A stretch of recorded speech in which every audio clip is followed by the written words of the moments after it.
আমরা কার্তিক নিয়ে চলে এসেছি একটা বন্ধুর বাড়িতে কার্তিক ফেলতে।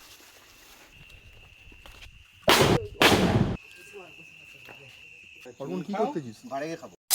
কার্তিক মাস পড়ার আগে আমরা কার্তিক নিয়ে চলে এসেছি একটা বন্ধুর বাড়িতে কার্তিক ফেলতে, কিন্তু বর্তমানে এখন আমরা একটা বেঞ্চির মধ্যে বসে আছি। এই যে সবাই আছে আর এখানে রয়েছে কার্তিক ঠাকুর। তার কারণ একটাই, এখন ঘড়িতে বাজে 11টা, পাড়ার লোকজন সবাই জেগে আছে, সবাই ঘুমাবে, তারই আমরা ওয়েট করছি। কারণ সবাই ঘুমালে বোম টোম ফেলবো কার্তিক ফেলতে, তখনই কিন্তু মজা লাগে। তো এখন প্রায় 11:15 বাজতে যায় আর এখন আমরা নিয়ে যাচ্ছি ওদের বাড়ির সামনে। আমরা ওদের বাড়ি থেকে একটুখানি দূরেই ছিলাম আর এইটা হচ্ছে ওখানকার মন্দির। আমাদের বাইক এখানে রেখে দিয়েছি আর আমরা এখন যাচ্ছি ওদের বাড়ির সামনে।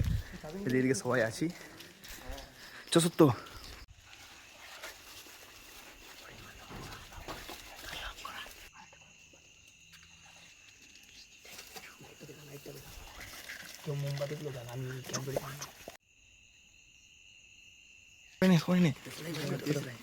বোম নিচ্ছে সবাই এখন।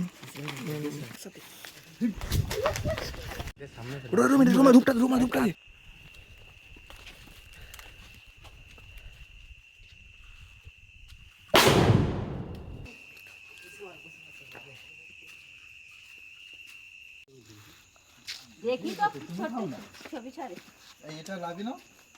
হ্যাঁ ওটা হ্যাঁ তুলতে হয় ভাই। খাওয়া একটা চুন খেয়ে নাও। অর্পণ কি করতেছিস? বাড়ি গিয়ে খাবো, তোমাদের সামনে খাবো।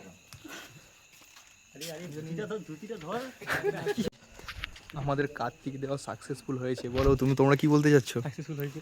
কেস খেয়ে গেছি একদিক দিয়ে হ্যাঁ কি হয়েছে? একদিক দিয়ে কেস খেয়ে গেছি, কেউ উঠেনি প্রথমত। বন্ধু কার্তিক ঠাকুর বাড়িতে তোলার পর আমরাও বন্ধুর বাড়িতে এসে চেয়ারে বসে পড়েছিলাম। সবার হাতে ছিল প্লেটের মধ্যে ডিম ভাজা। তো চলো আমিও ডিম ভাজাটা খেয়ে নিই। আর রাত কিন্তু বেশ হয়েছে, 1:45 বাজতে যায়।